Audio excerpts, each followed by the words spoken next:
volta com o BPN Cast, mais uma edição do seu programa de entrevistas, né, de podcast, aqui no canal do nosso blog. Você que já nos acompanha, já sabe que esse programa vai para o ar na íntegra, não só pelo canal do YouTube, mas também nos canais de podcast da internet, como o Spotify, entre outros que transmitem nesse sentido. Se você ainda não é inscrito no nosso canal, então aproveita aí, se inscreve, dá o seu like, deixa o seu comentário e também sua opinião. Se você quer trazer a sugestão de algum entrevistado ou de algum tema, também pode deixar aí nos comentários. Eu quero mais uma vez agradecer, né, a alegria de tê-lo aqui conosco.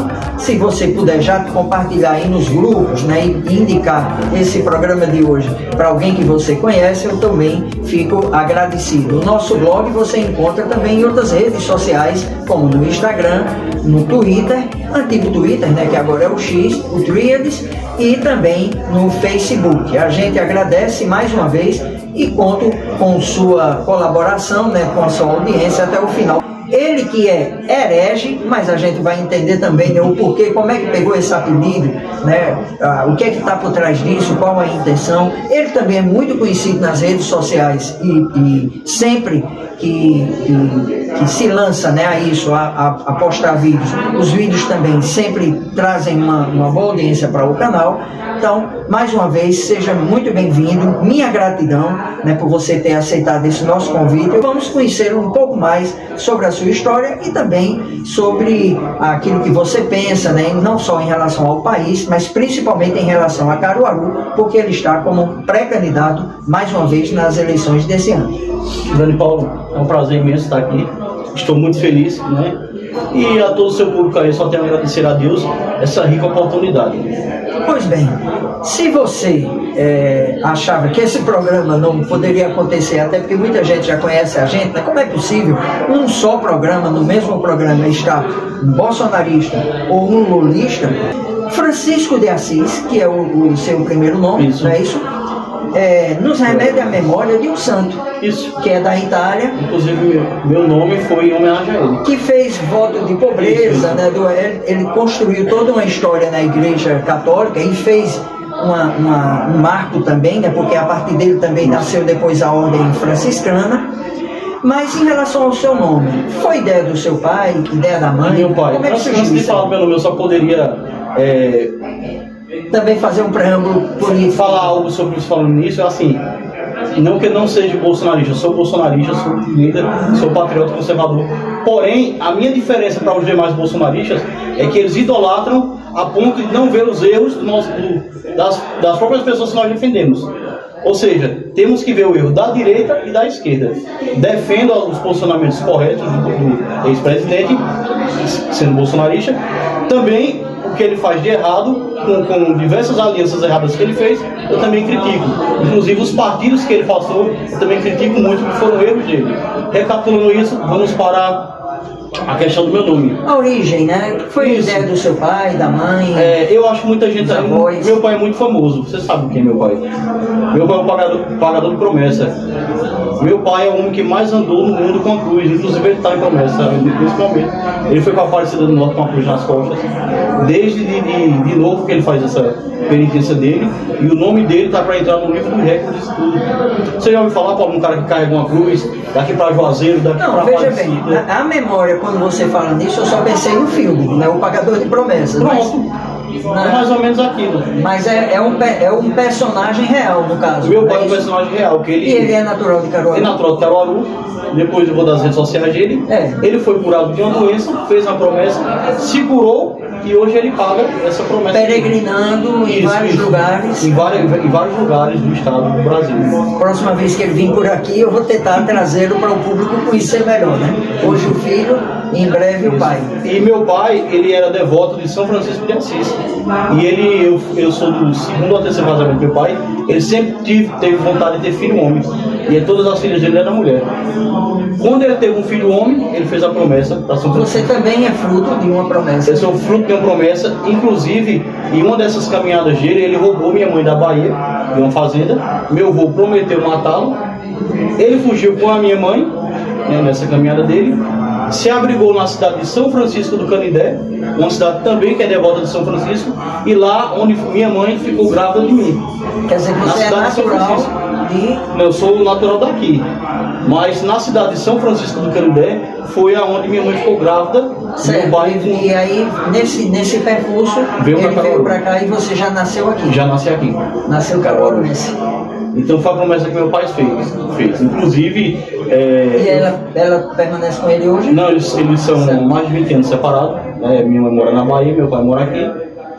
Então, assim, no momento que eles se separaram, eu sofri muito. Né? Você era criança, assim, eu era adolescente. Meu pai foi para um lado, minha mãe foi para o outro. E a minha sorte, quem me criou, que foi a minha segunda mãe, foi a irmã Verduga. Não sei se você sabe. Sim. Ela me criou. Não sabia dessa história. Eu passei 13 anos com a irmã Verduga. Ela investiu em mim no seminário. Ela investiu em mim na faculdade de teologia. Ela investiu em mim na faculdade de filosofia e parapsicologia. Então, eu ainda fui ordenado para ordens sacerdotais. Fiz parte da ordem jesuíta. Quando eu cumpri tudo aquilo que a irmã Vergonha fez para mim, eu decidi, assim, abandonar a ordem. Mas eu fiz uma promessa de até hoje ajudar como eu ajudo. E quando eu tivesse condição, eu compraria uma casa próxima ao Centro Social São José do Monte, a qual eu suporto até hoje. Eu moro vizinho. Tá. Por que você não enveredou para a ordem franciscana e foi Estudei. Foi mais por conta da formação recebida? Eu fiz parte também da ordem franciscana, mas indiretamente eu fiz parte da ordem franciscana por um período. Mas assim, a ordem jesuíta é uma ordem mais filosófica. Como eu sempre gostava de estudar filosofia, teologia, parapsicologia, né? Inclusive eu sou credenciado ao ECLAM, né? Que é o Conselho Nacional Latino-Americano de Parapsicologia, do Padre Quevedo. Quando ele esteve aqui, você... Sou um dos frutos do Padre Quevedo também, na parapsicologia. E quando ele esteve aqui, vocês se encontraram? Ou não consegui me encontrar com ele aqui, não tive a oportunidade. Eu até pretendo, no futuro, trazer com a faculdade de parapsicologia para Caruaru. Eu dou várias palestras de parapsicologia, de ufologia, fora do estado. Aqui em Caruaru eu já tentei trazer para cá, mas as pessoas duvidam dessa ciência. Por Caruaru ser uma cidade ainda que não tem essa cultura de buscar o místico, não tem essa cultura de buscar coisas que vai além da nossa fé. E a parapsicologia e a ufologia, ela prega muito isso. Então eu sempre gostei de estudar o mistério. E a gente é religioso de um modo geral, e por conta disso deveria acreditar na evidência do sobrenatural, mas sempre que o sobrenatural aparece, a gente se assusta, né? Muito impressionante. Então assim, eu tenho hoje uma formação, muita gente sabe, outros não, sou formado em teologia, filosofia e parapsicologia. E hoje, atualmente, sou estudante de educação física, estou estagiando para o próximo ano me formar. Muda tudo aí, eu vou trocar o script, viu? Eu vou preparar outro programa. Poderia hoje estar buscando outros caminhos, né, na desculpa de que criado por pais separados e o pai não era presente e foi criado em orfanato. Fora no bairro Centenário, que eu morei ali no Sim, foco, aquela área. A minha casa era no foco onde não tinha drogas, inclusive vários familiares meus, como primos e amigos, morreram através das drogas. E foi através da evangelização da irmã Verbuga, fui resgatado, e principalmente através das artes marciais, porque a primeira questão que me fez ir até o Centro Social São José do Monte não foi o fator religioso, mas sim porque eu sempre tive vontade de aprender karatê, como fui, não tenho condição. Em São Paulo e outros estados, eu fazia faxina nas academias para aprender aquela arte. E eu vi que na irmã Verbuga tinha gratuito. Mas eu vi ali que não era só uma arte marcial, não era só um fator esportivo, tinha um fator filosófico e religioso.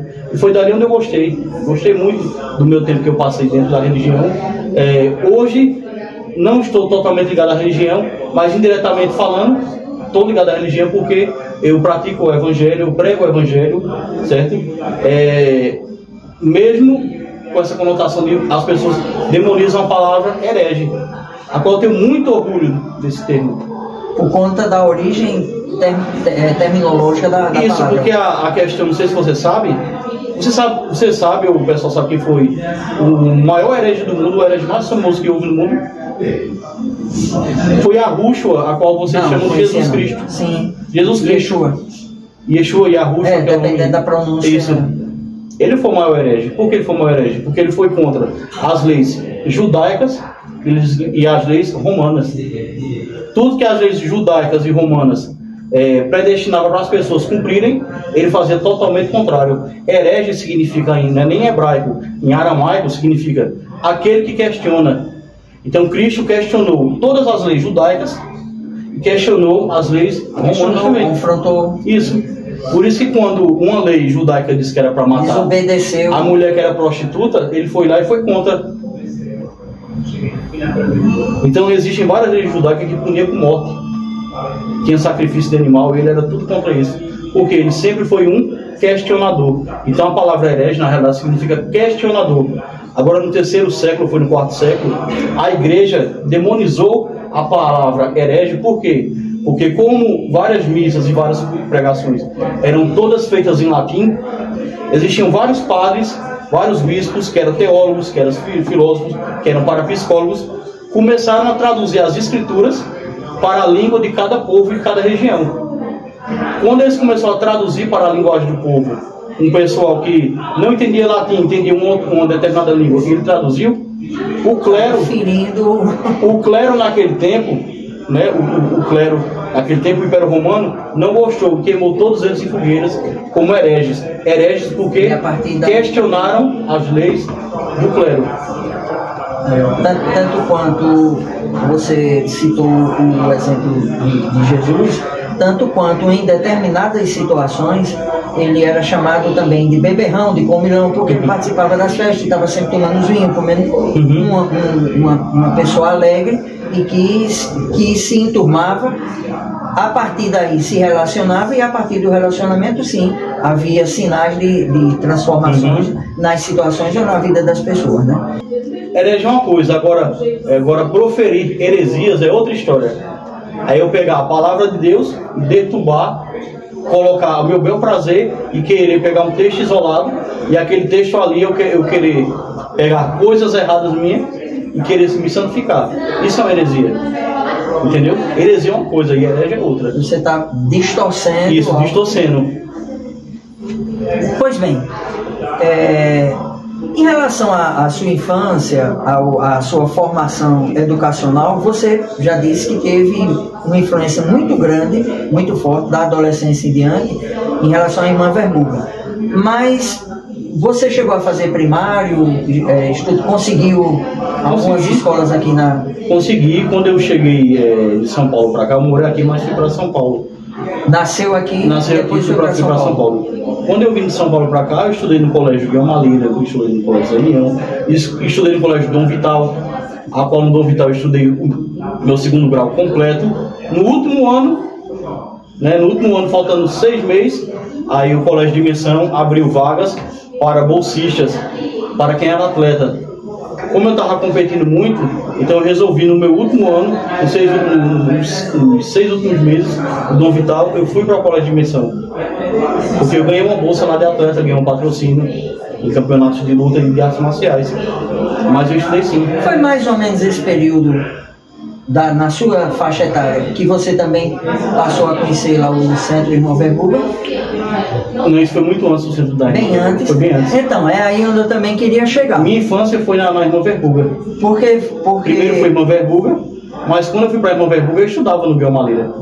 Entendeu? Certo, depois você fez o giro e voltou. É porque assim, na Irmã Verbuga era o seguinte, eu tinha que cumprir um horário eu tinha que cumprir o horário da manhã em um colégio normal. E meu segundo horário era lá no usufruir, para poder usufruir dos treinamentos. E no meu segundo horário eu ia para a Irmã Verbuga. E você nesse período era brigão? Porque eu fico imaginando, pelo jeito você sempre foi marrudinho, sempre mais batia mais e gostava de brigar, ou você já cresceu com esse conceito de que o preparo que você precisava ter em relação à arte marcial era mais para defesa do que para o ataque? Isso não, nunca fui violento, eu sempre fui calmo. Até porque desde a infância que eu pratico a meditação. Então, assim, eu mesmo quando era criança... Então, apesar das dificuldades que teve em relação à criação, a sua formação também de família foi boa nesse sentido? Foi boa nesse sentido. E, assim, eu tive alguns mestres japoneses e chineses, que durante a minha infância, me ensinaram a prática da meditação, a prática de bons costumes, a prática de não agressão, não brigar. É por isso que existem alguns tipos de competições, porque essas competições é justamente para você não pegar aquela energia, você quer testar um golpe seu e testar em uma pessoa menos vulnerável. E dentro do campo da competição, o outro deve estar também preparado para até receber uma pancada. Em relação à área profissional, a trabalho, você começou a trabalhar a partir de que idade? Como é que foi? Teve experiência? Lá da Irmã Verbuga, quando eu não queria mais ficar na ordem sacerdotal, não queria mais assumir nenhuma função eclesiástica, né? A própria Irmã Verbuga, naquele tempo, me conduziu para eu ir trabalhar na Caixa Econômica Federal. Houve o primeiro ano de... Você vai lembrar agora. Hoje tem um menor aprendiz, né? O primeiro menor aprendiz, eu acho que do Brasil, foi eu. Eu tinha 14 anos. O primeiro indicado. Eu fui menor aprendiz para a Caixa Econômica, através da Irmã Verbuga. Trabalhava lá meu expediente e o resto do expediente na Irmã Verbuga. E na Caixa Econômica eu passei 6 anos, fiquei lá. O menor aprendiz era 1 ano, 2. Depois disso, eu fui renovando contratos. Se eu tivesse lá hoje, eu estaria com a estabilidade, mesmo sem concurso, eu estaria na Caixa até hoje. Acabava sendo efetivado, né? Isso, talvez. E até hoje na Caixa Econômica eu tenho uma parceria com a Caixa, desse tempo até hoje, porque eu fui o primeiro atleta patrocinado pela Caixa. Você está lembrado que no comecinho do programa eu disse, olha, esse assunto é quente e vai esquentar mais daqui a pouco, então é porque agora vai chegar o momento da gente experimentar o café lambreta, pelo menos no seu caso, porque para mim...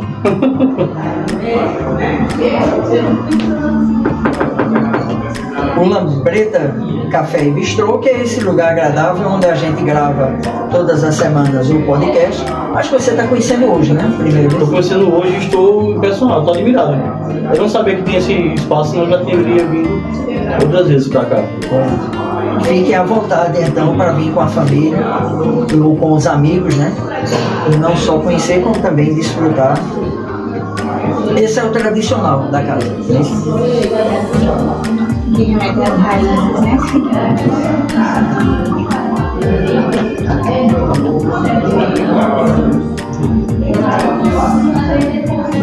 O cheiro é bem cheiroso também.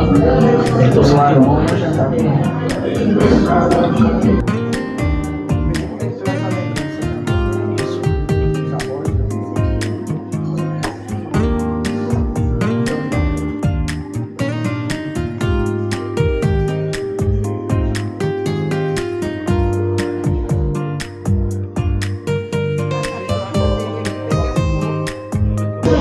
Aí eu fui trabalhar na Caixa Econômica, mas o meu objetivo sempre foi ser um militar.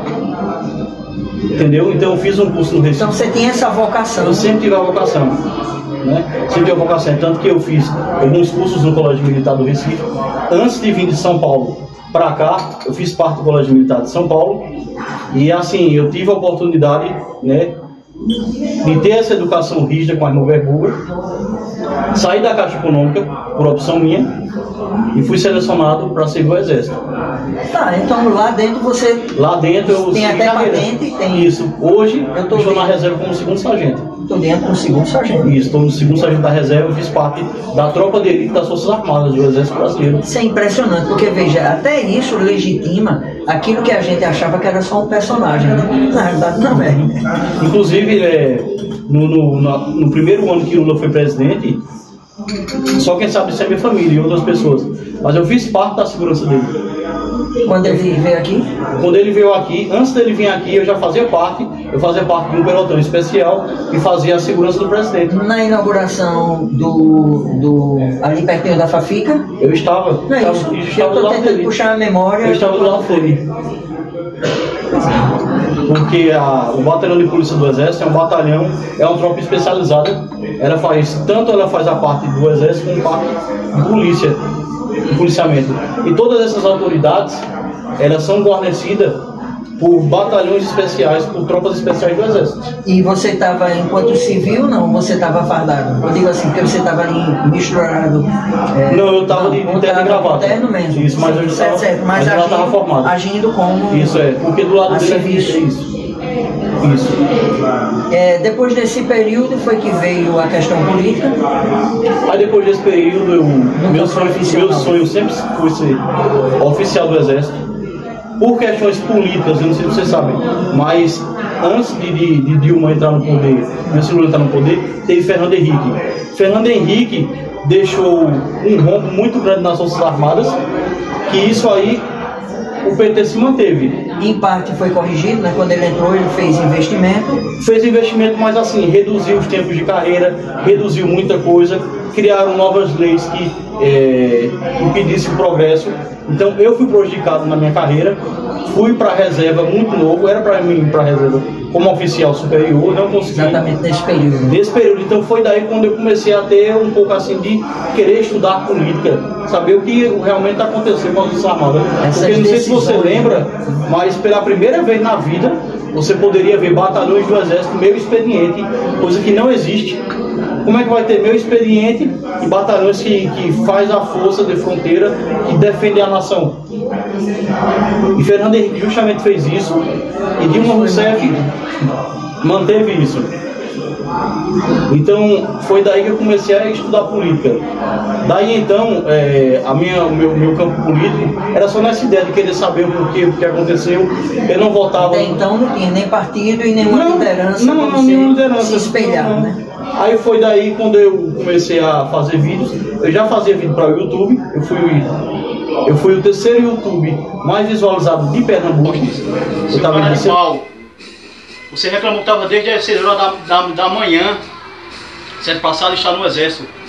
Quero dizer ao senhor o seguinte: você desonrou a infantaria. Eu, como infante, eu não admito essa atitude que o senhor teve. O senhor quis chamar a atenção, o senhor quis fazer um vídeo, certo? Para chamar a atenção, para bombar. Bombou, realmente bombou. Mas bombou de forma negativa.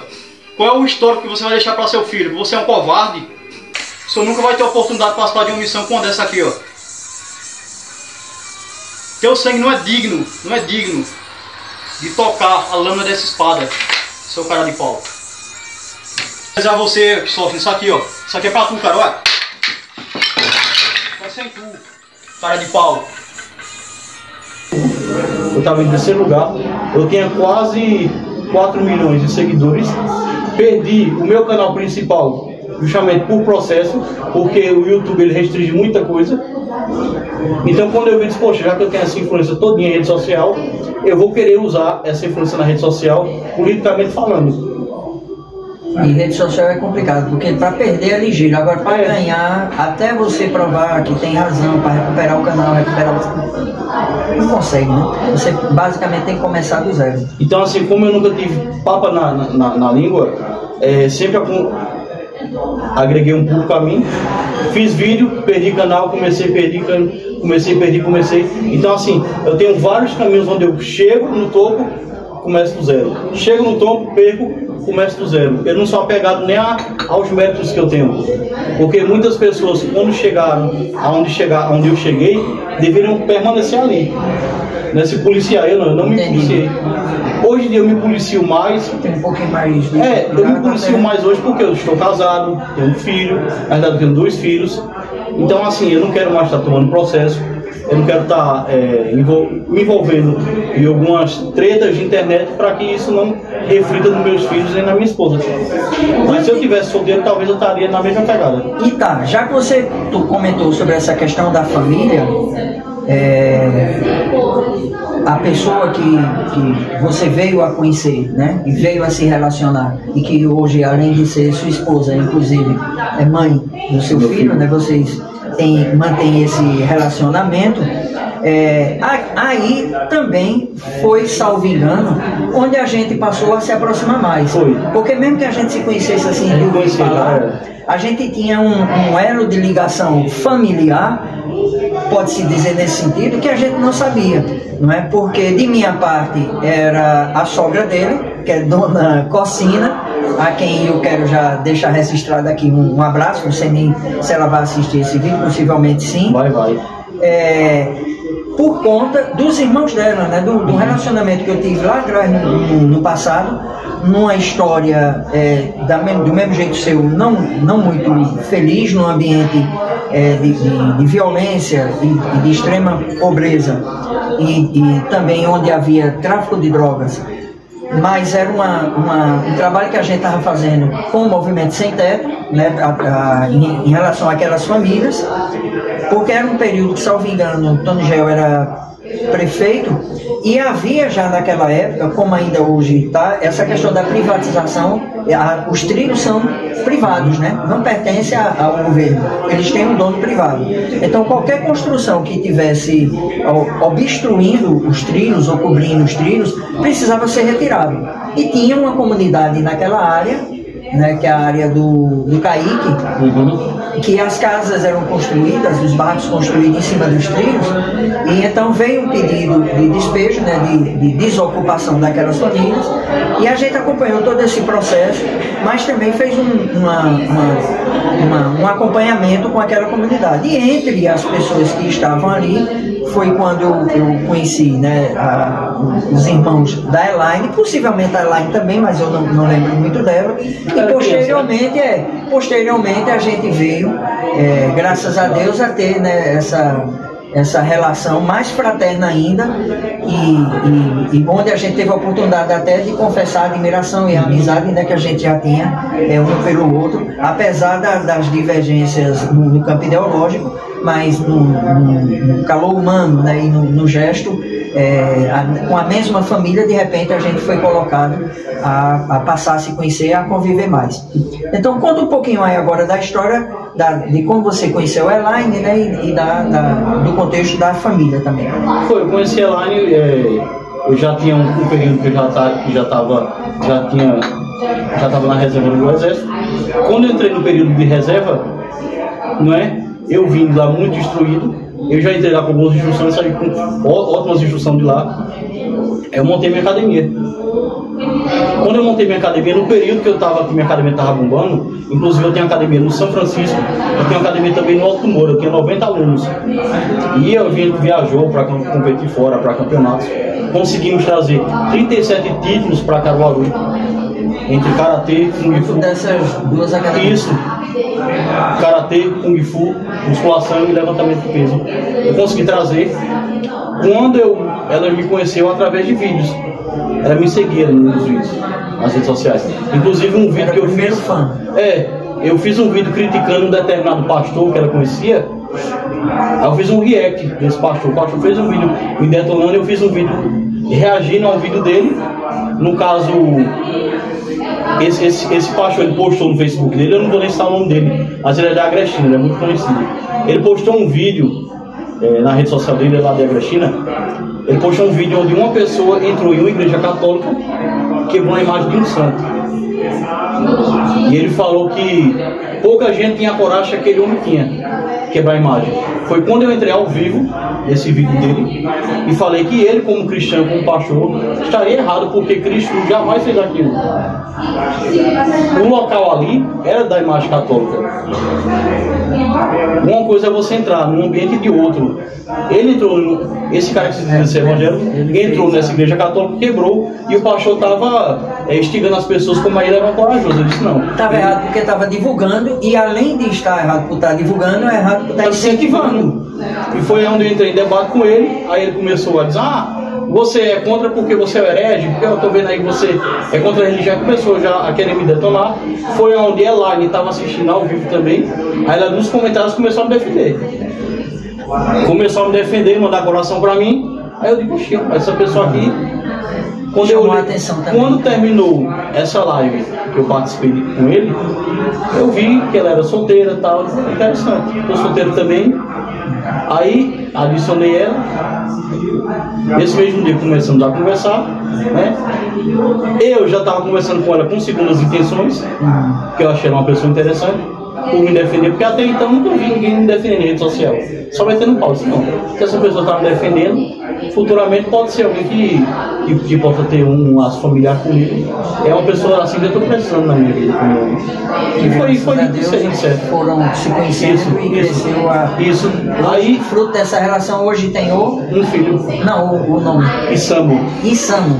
O nome dele é japonês. Significa forte e corajoso em japonês. Por eu ser muito adepto da cultura oriental, em homenagem a alguns mestres, alguns personagens do Japão, eu coloquei esse nome no meu filho. Aí, ficou bonito e com significado bonito aí, também.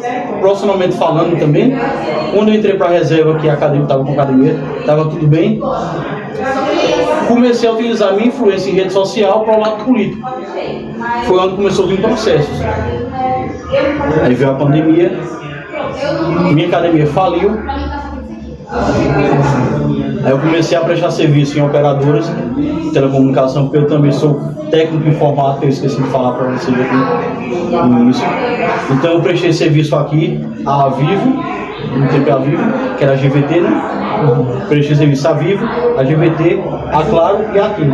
Todas as operadoras que hoje estão aqui em Caruaru, no início não tinha quem mexer com fibra óptica. Então, se você ver todos os condomínios aqui de Moura Nassau, eu fui o técnico responsável por instalar a fibra óptica. Então, assim, eu no meu período que eu estava fora do quartel, no período de reserva, eu trabalhava um período de manhã em uma operadora, à tarde eu já estava em outra operadora. Como eu estava sozinho, elas não tinham opção.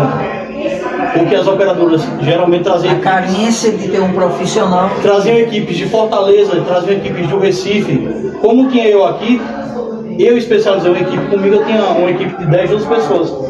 Então eu fiquei fazendo toda a região de Pernambuco. E assim, foi muito lucrativo para mim nesse período. Foi muito lucrativo para mim. Até que, por conta de processo também, né, coisas maiores, tomei um processo aí de um parlamentar muito forte que veio uma carta da Vivo me demitindo, que até hoje está em justiça, que até hoje eu não recebi no período, né, que eu trabalhei lá, que eu fiz. Então assim, eu fiquei triste porque assim, eu gostei muito de trabalhar com telecomunicação. Talvez seria uma área que você estivesse até... porque assim, quando a Vivo veio para Pernambuco, a Vivo no campo de telecomunicação aqui no Nordeste, ela estava em último lugar. E talvez ela saísse do Nordeste. E através de mim, eu com minha equipe, pelo meu planejamento, conseguimos fazer apenas um ano. A empresa foi para segundo lugar. Quem estava em último foi para segundo. No outro ano, ficamos em primeiro lugar em Pernambuco e segundo lugar nacionalmente falando. Então a gente geramos muitos fluxos para a Vivo. Vamos lá, você até já deu a pista aí de como é que começou sua inclinação política para entrar no meio da política, com os seus questionamentos aí de Novo Herege, né, em relação a alguns procedimentos que estavam acontecendo, até mesmo por conta do governo, né, tomando algumas medidas, e você começou a questionar isso e a estudar mais política. Esse período também foi um período em que você se lançou pela primeira vez candidato a vereador.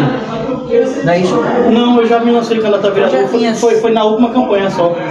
Então, até então mas eu fazia, não é isso? Porque, mas eu fazia meus vídeos, até então eu nunca quis ser candidato a nada. Certo, a princípio você estava encontrando um caminho eu não queria. De contribuir politicamente. Eu só queria protestar, eu só queria denunciar, correr atrás do erro, mostrar, mas eu não queria ser político. E como não queria ser vereador.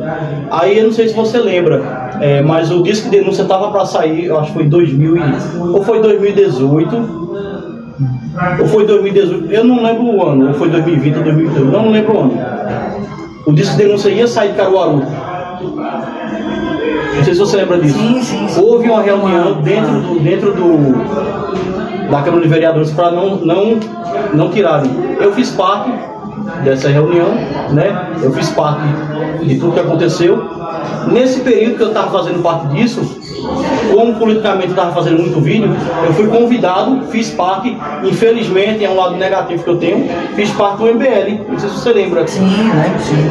Nesse período que eu fiz parte do MBL, eu fui lá questionar por quê. Mas você permanece no MBL? Não, graças a Deus não. Mas veja, eu acho isso interessante, porque assim, necessariamente, eu não vejo o problema de você ter feito algo errado, né, ou estar no lugar errado. Né? Eu acho que isso ocasionalmente pode acontecer, às vezes até por uma percepção equivocada. Agora, eu acho que é errado se você permanece. Isso. Né? Não, Então, eu acho que isso foi só uma situação. Mas porque a ideia inicial do MBL era colocar jovens promissores na política. E aí convivendo. E isso é uma ideia legal, é uma ideia ótima, porque a militância hoje não está investindo em jovens, o MBL estava investindo. O MBL até então não tinha políticos, o MBL era só uma associação. E eu fui convidado, meus vídeos chegaram até eles. Eu tive vídeos que foi postado no programa do Ratinho, eu tive vídeos que chegou lá do Vídeo Gentili, o próprio Bolsonaro postou vídeo meu. Então, assim, eu tive vídeos que tiveram várias repercussões e fui aí convidado. Essas ações suas na Câmara, né, esse movimento, fez com que você recebesse uma proposta mais concreta. Isso, aí fiquei com o MBL aqui. Não, até então não estava me candidatando. Eu estava só representando o MBL. Estava representando o MBL nessa audiência que teve na Câmara Municipal de Vereadores para não sair de denúncia. Isso. E uma coisa que eu achei, que eu fiquei muito chateado nesse dia, que a gente mobilizou a população caruaruense, lotamos a Câmara Municipal de Vereadores. Enquanto isso, são 22 vereadores e uma vereadora, 23, né? Enquanto isso, lá, tinha os vereadores, tinha um coronel da PM, tinha uma pessoa representando o Estado, tinha uma pessoa então foi audiência pública. Foi, representando um deputado federal, tinha representando também o Ministério Público, tinha vários órgãos. E quando eu observei ali, estava faltando 8 a 9 vereadores. Aí foi quando eu estava passando o microfone na mão de todo mundo para falar, para fazer, para indagar. Isso. Aí estava todo mundo lá e inclusive quem foi com a de mim nesse dia, que hoje são muitos amigos, como é o nome daquele vereador do bairro São Francisco, do meu bairro? Lula Torres. Ele era o presidente, se não me engano, da Câmara, ou era vice-presidente. Quando eu peguei o microfone, que era para mim falar, fazer alguma outra pergunta, eu dei um esculacho nos vereadores. Ele disse, olha, como é que a gente... deveria ser presidente no período... Eu disse, olha, como é que a gente está aqui, a população toda está aqui, existem igrejas aqui, existem órgãos federais, Ministério Público, comando da PM, comando está todo mundo aqui, e por que esses 8 vereadores estão faltando? Como é que o próprio presidente da Câmara Municipal do Vereador permite isso? Para a gente é importante, para os 8 não é importante. Aí foi aonde daí começou a rixar com vários vereadores. Aí começaram a falar mal de mim, começou aquela briga, aquela encrenca toda. Aí eu peguei esse vídeo, fiz um corte, joguei na rede social. No mesmo dia deu mais de 500 mil visualizações. Aí no que deu várias visualizações, esse meu vídeo estava no grupo da Academia de Magalhães. Dentro da Academia de Magalhães eu treinei lá, meu pai foi aluno de lá também. E existe um cara lá que eu vou até mandar um abraço, é o Dr. Renato, que ele é psicólogo. Aí o Dr. Renato falou o seguinte, olha, herege, seu vídeo está muito bom, está repercutindo, daqui a um ano vem eleição para vereador e você vai vir forte com o apoio da gente. Aí foi daí onde veio o Estado. Ou seja, foi o Dr. Renato que implantou a semente no meu coração. Quando vem assim, né? Assim, independente de ser importante que você tenha a sua decisão, mas quando percebe que a pessoa está acreditando... O psicólogo Dr. Renato nem sabe disso. Eu estou até falando. Mas foi ele que me deu, porque até então nesse vídeo, anterior a isso, eu já tinha mais de 300 vídeos, eu já tinha meu público, mas quando ele falou isso, eu disse, poxa, realmente é uma causa a se pensar. Aí eu falei com minha esposa, já estava com ela, disse assim, ó, amor, o que tu acha? Ela disse, não, isso não tem futuro não. Eu disse, pronto, realmente eu não quero vir candidato a nada. Agora sim, eu começar a receber processo, daqui para frente eu vou vir. Eu quero combater o sistema de dentro. Nessa mesma semana veio 6 processos para mim. Aí foi confirmando, aí pronto, aí foi daí que eu vim candidato. E naquele período, que foi a primeira vez, foi qual partido? PSD. Mas eu fui para o PSD, inclusive é uma pessoa que me deu a oportunidade, foi Rafier. Isso, era Rafier. Com Rafier. Por quê? Rafier é uma pessoa muito boa, ótima. Eu fiz parte do MBL, comecei a fazer parte do PSL. Até então era o partido que o presidente estava. Mas o PSL aqui em Pernambuco está envolvido em um monte de coisas erradas. Então assim, o PSL estava envolvido em muita coisa errada. E assim, Bolsonaro estava dentro do PSL, eu dizia, poxa, como é que Bolsonaro se diz ser de direita, patriota, conservador, está num partido que... um partido lixo, um partido corrupto desse. E eu fazendo parte do próprio PSL, em uma das reuniões que teve aqui em Carolina, eu fiz um vídeo denunciando o próprio PSL, que esse camarada aqui, hoje está no União Brasil, ele estava envolvido na corrupção de PVAT. Aí, poxa, eu estou num partido que está envolvido nisso aqui. Aí quando o pessoal do partido viu meu vídeo, aí me chamaram, disse, ô Erez, como é que tu tá num partido e faz um vídeo falando mal do teu próprio partido? Eu disse, não, eu estou num partido porque eu quero me inserir na sociedade. Infelizmente, precisamos de um partido para ter um posicionamento político. E vice-versa, né? Porque como é que um partido quer você militando nele e coloca você numa situação dessa, né? Aí pronto, aí fui expulso do partido.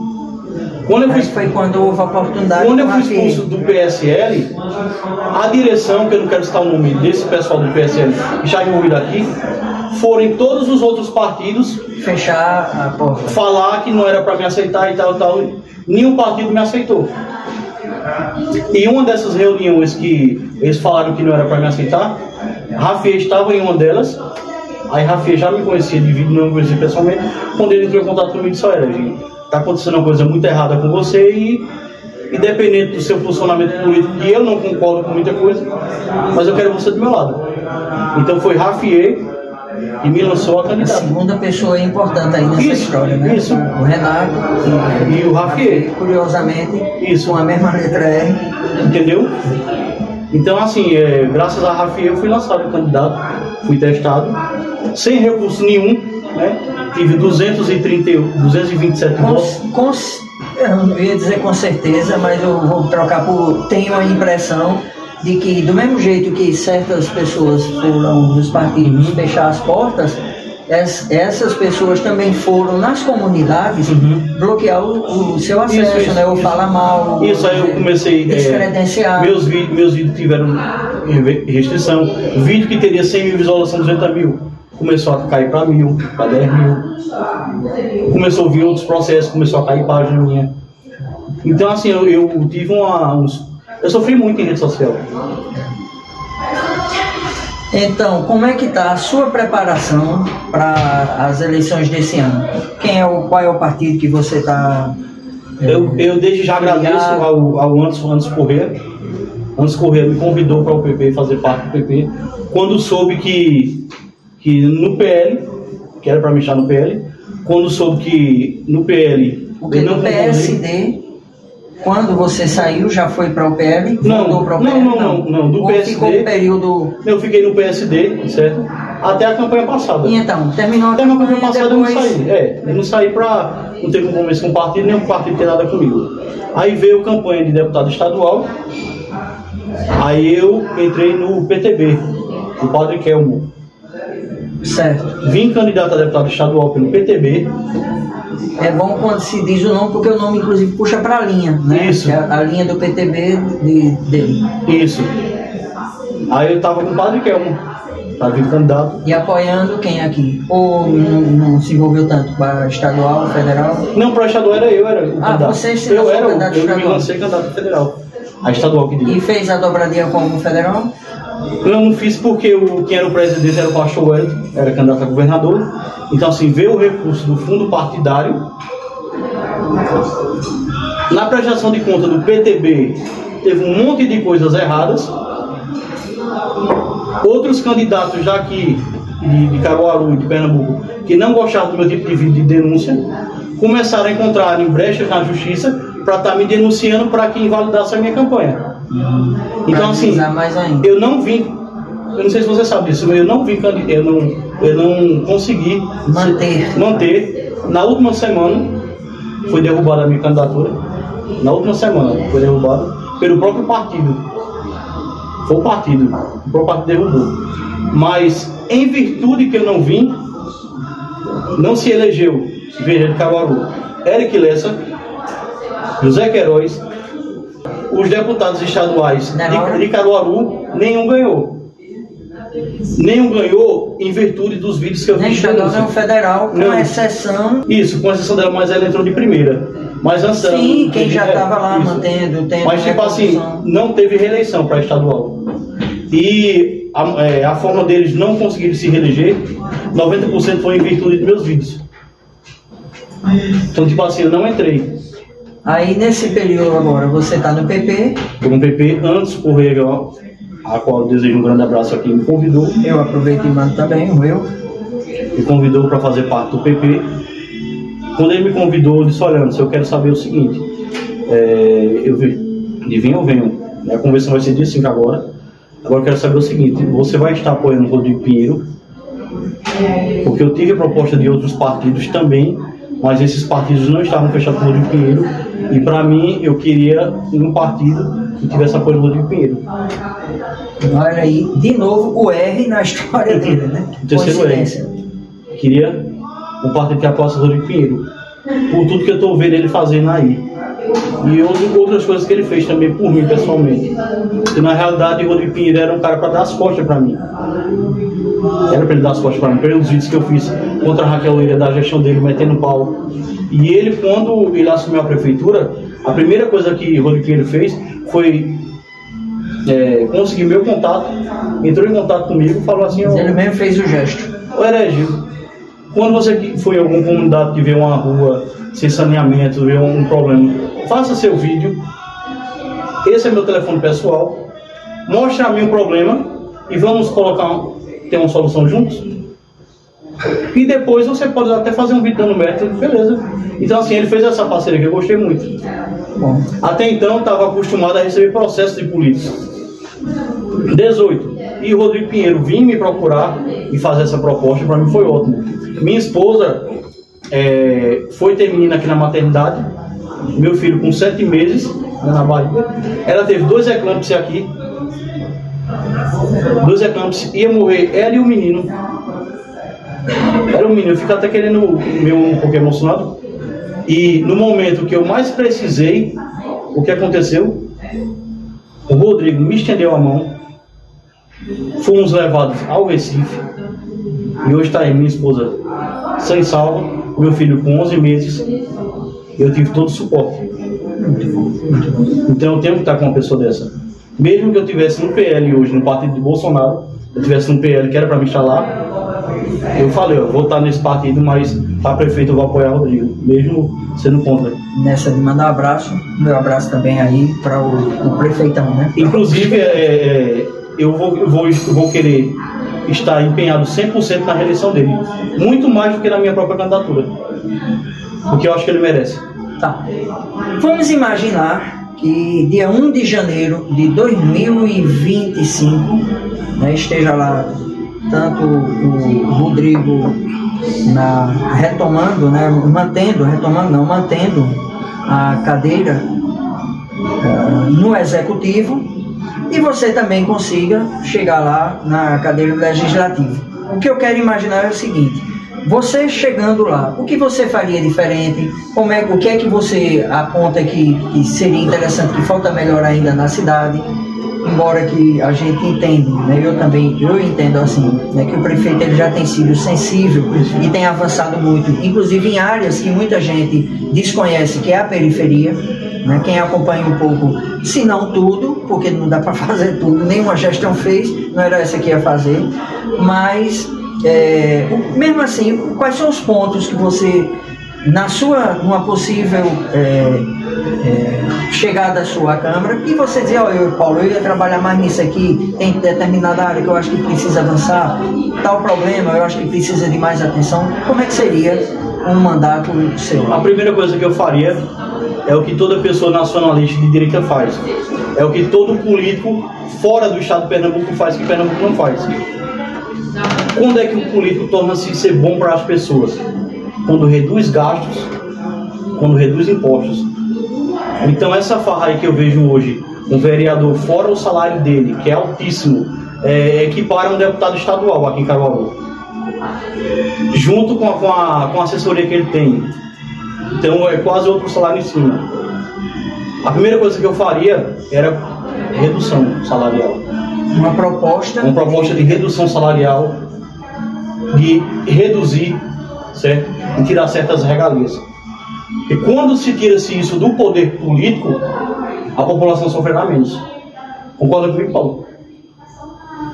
Sofre menos porque vão pagar menos impostos. Não, eu acho que tudo... Veja, você agora está lançando a pergunta de volta para mim, né? Eu acho que tudo depende de um equilíbrio e de conhecimento. Vou dar um exemplo.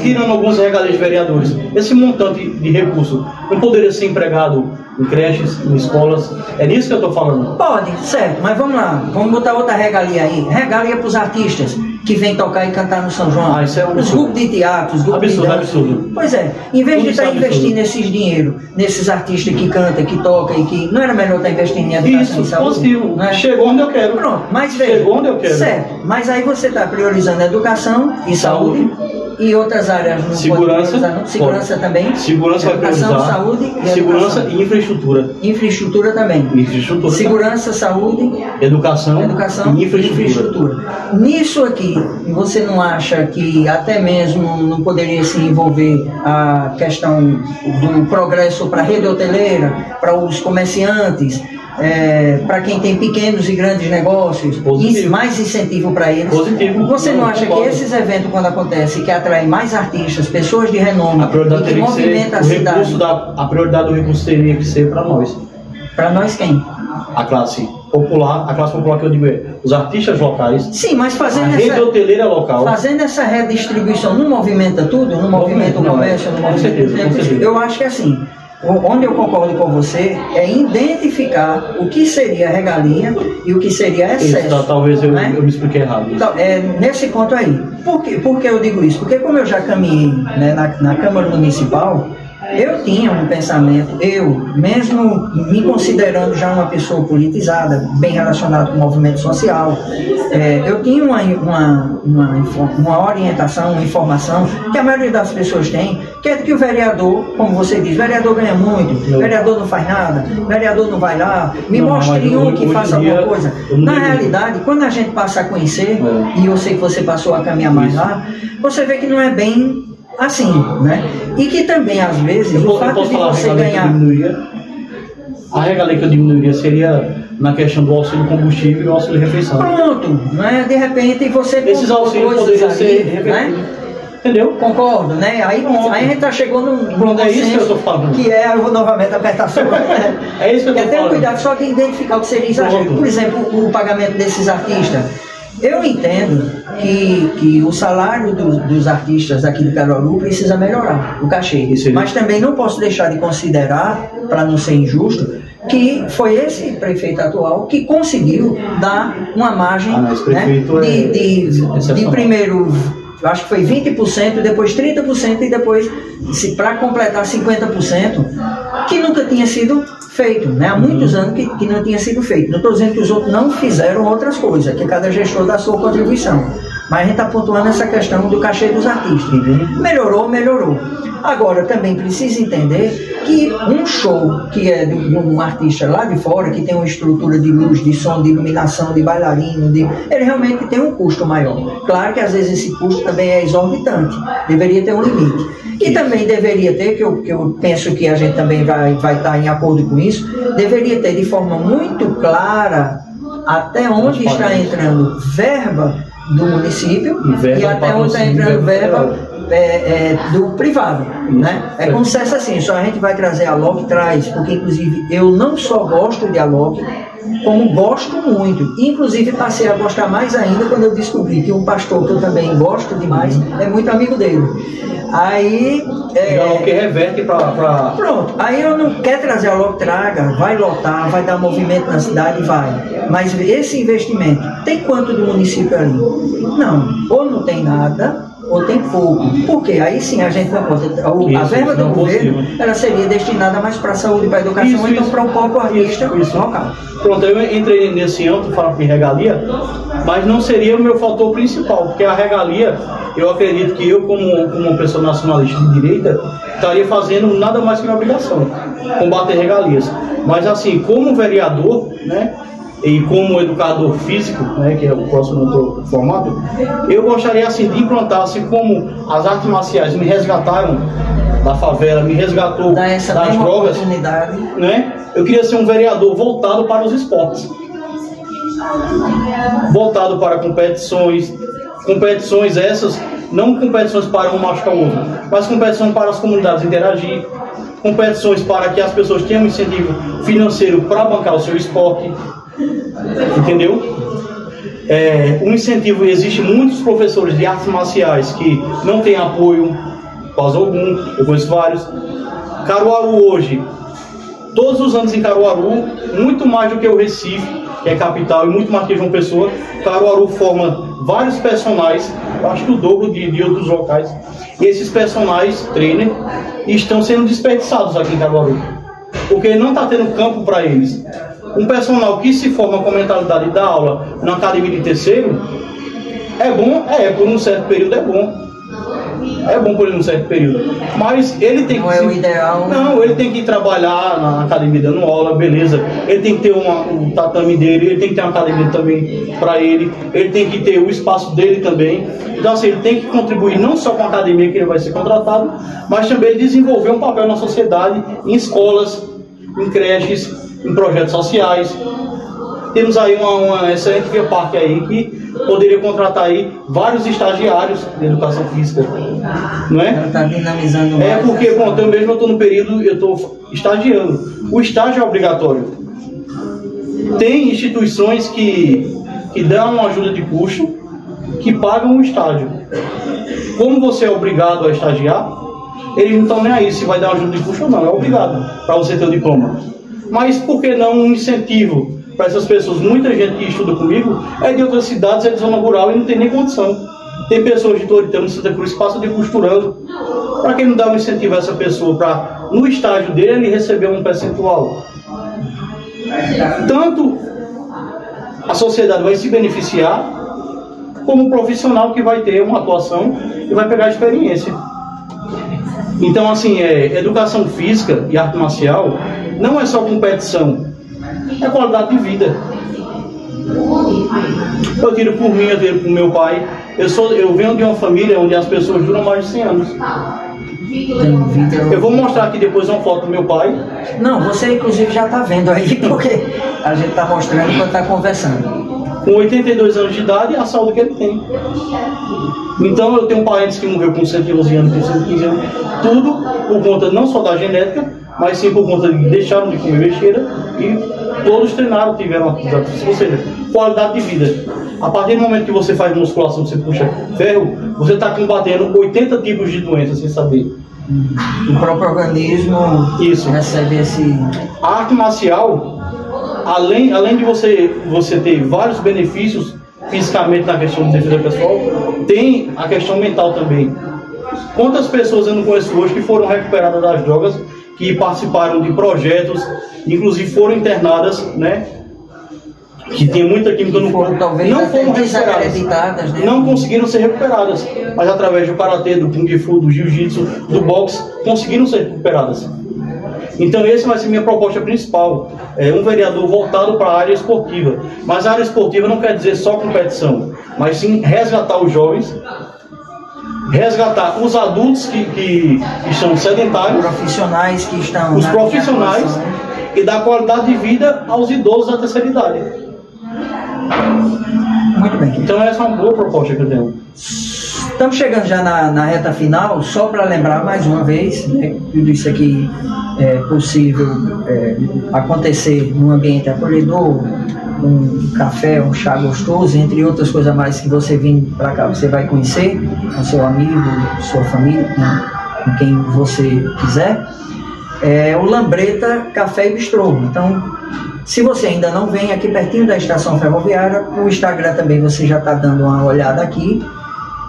Agradecer mais uma vez, né, pela audiência, a companhia de vocês. O programa se estendeu um pouquinho, mas eu tenho certeza, né, que foi bom, né, por conta do volume de informação e também até para você me conhecer para o público estar conhecendo um pouco mais da história dessa fera, né, que a princípio nos parece, né, alguém muitas vezes muito zangado, muito bravo, muito... E na realidade, mas na realidade tem toda uma dimensão de vida aí, como muita gente, é uma lição para a gente também, né, não pré-julgar, né, procurar conhecer antes de fazer um julgamento. Se você ainda não é inscrito no canal, faça a sua inscrição, né? Deixa o seu like. Estou reforçando mais uma vez, quer deixar algum comentário, sugerindo, até mesmo criticando, mas pondere, né, o seu comentário, para você ter liberdade para expressar o seu pensamento, mas não liberdade para ofender, né, ou para ultrapassar aquilo que a lei permite. E eu agradeço, né, mais uma vez a confiança, né, em todos esses anos, o respeito, né, cultivado no relacionamento da gente, e inclusive que isso pesou muito, né, até para você estar aqui conosco. Para mim é uma alegria, é um prazer. Então, sou muito honrado de estar aqui com você, né? É apenas uma observação. Eu estou fazendo assim, conversando não só com o prefeito, como com o Lino, que é o secretário. Hoje, eu sou colaborador da clínica, posso falar o nome? Sim, claro. Da clínica Maria Gertrudes, a qual mandar um abraço para todos.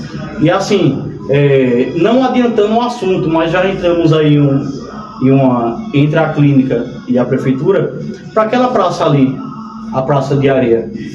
A clínica, ela tem um interesse imenso de acolher aquela praça, de reformar, de manter um espaço agradável e sadio ali, até porque ali está muito perigoso. E apesar da reforma, recentemente teve uma reforma. Teve uma reforma, mas a área fica... Mas assim, foi banalizado por algumas pessoas.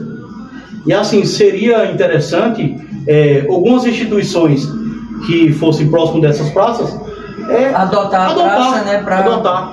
Então estamos fazendo, junto com o prefeito e com o secretário, essa parceria para que a clínica consiga adotar aquela praça ali, para um benefício de toda a população. Porque você morar ali perto, você vê ali a quantidade de cachorros que tem. Apesar de que o ambiente foi preparado também para acolher eles, só que tornou-se algo excessivo. Tem 18 cachorros ali. E assim, de noite tem barraquinhas que estão dormindo ali drogados. Então, se tivesse alguém fiscalizando ali, acompanhando, né? Acompanhando aquele pessoal, fiscalizando, dando manutenção, porque uma coisa é reformar, outra coisa é dar manutenção. A gente não quer tirar o mérito da prefeitura, entendeu? Mas uma parceria da prefeitura junto com a clínica ou com outras instituições, para que em parceria se façam essas reformas e que a instituição comece a dar manutenção. Isso vai ser até um peso a menos para os vereadores, para a prefeitura, vai ser até uma despesa a menos. E vai ser uma qualidade de vida que todo mundo no final vai somar. Então, um abraço para todos da clínica Maria Gertrudes. Um abraço para a Lina, ele citou Lina, estou esperando aqui também, viu? Eu sei que eu ainda não agendei esse momento com você, né? Com certeza, se eu tivesse já formalizado o convite, a gente marcado, a gente tem os encontros da gente e as conversas, mas eu quero também um BPNcast, né? Para que o público possa também ter acesso um pouquinho da sua trajetória e da sua história, que inclusive tem muito, durante um determinado período, tem muito da minha vida caminhando também do seu lado. A qual sou um grande colaborador da clínica, sou um colaborador da saúde.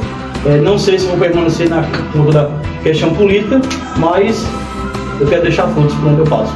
Deus abençoe a cada um. Pronto. Muito obrigado mais uma vez pelo carinho, né, pela sua companhia aqui na nossa audiência, e até o próximo programa. Gostei demais.